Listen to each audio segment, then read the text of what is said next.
Days left until Election Day, former President Donald Trump is claiming that his political opponents are more dangerous than foreign adversaries of the United States. It's the enemy from within, all the scum that we have to deal with that hate our country. That's a bigger enemy than China and Russia.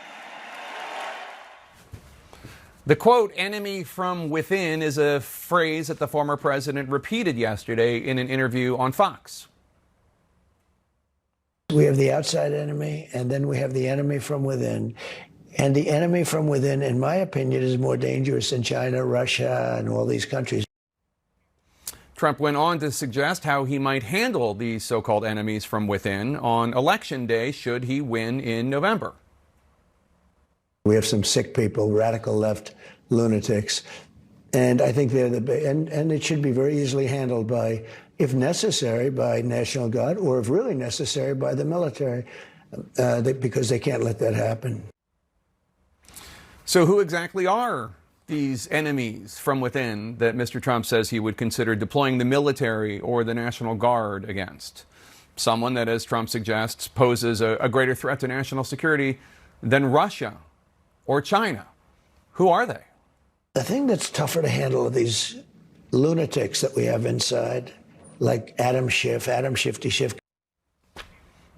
Okay, U.S. Democratic Congressman Adam Schiff, a Democrat from California, right in the area I am right now, Los Angeles, who is now running for a seat in the U.S. Senate.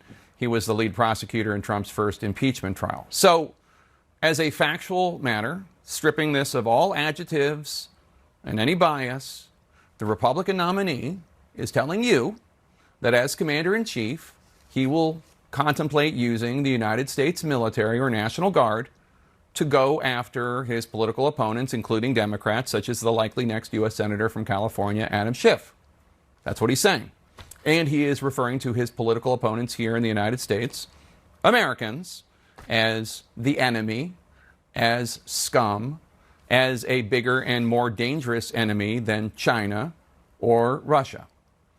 These are his words. This is what he is telling you that he will do if you elect him president. And it's not just retribution against his political foes.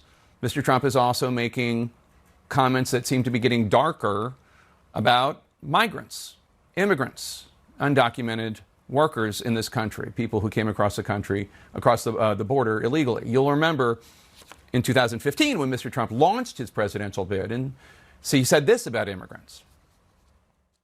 They're bringing drugs, they're bringing crime, they're rapists, and some, I assume, are good people.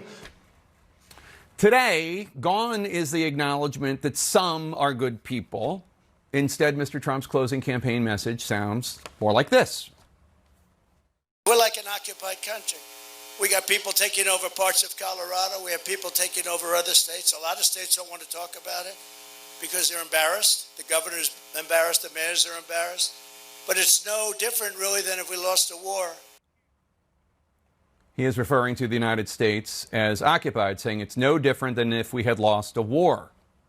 As we reported on Friday, local police in Aurora, Colorado say they have encountered some gang activity tied to a Venezuelan group, but they say any claims that city buildings have been taken over, much less parts of Aurora, much less parts of Colorado, are simply not true. But not only is Mr. Trump disparaging all immigrants, some of whom have come over into this country legally with temporary protections, such as, for example, the Haitians in Springfield, Ohio, whom he falsely accused of eating cats and dogs.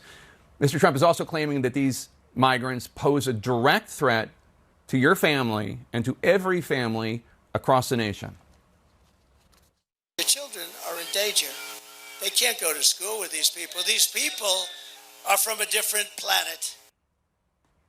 Quote, these people are from a different planet, unquote, Mr. Trump said about children. Quote, they can't go to school with these people, unquote, Mr. Trump said about children. One additional context of what we are hearing from Mr. Trump comes from Bob Woodward's new book, War, which comes out tomorrow. Trump's former chairman of the Joint Chiefs of Staff, Mr. Trump appointed himself, retired General Mark Milley, says, quote, he, meaning Trump, is the most dangerous person ever.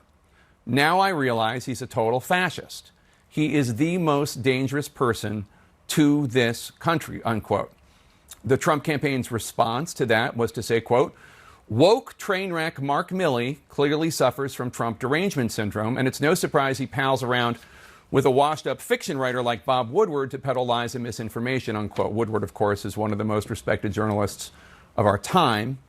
In point of fact, Webster's defines fascism the following way.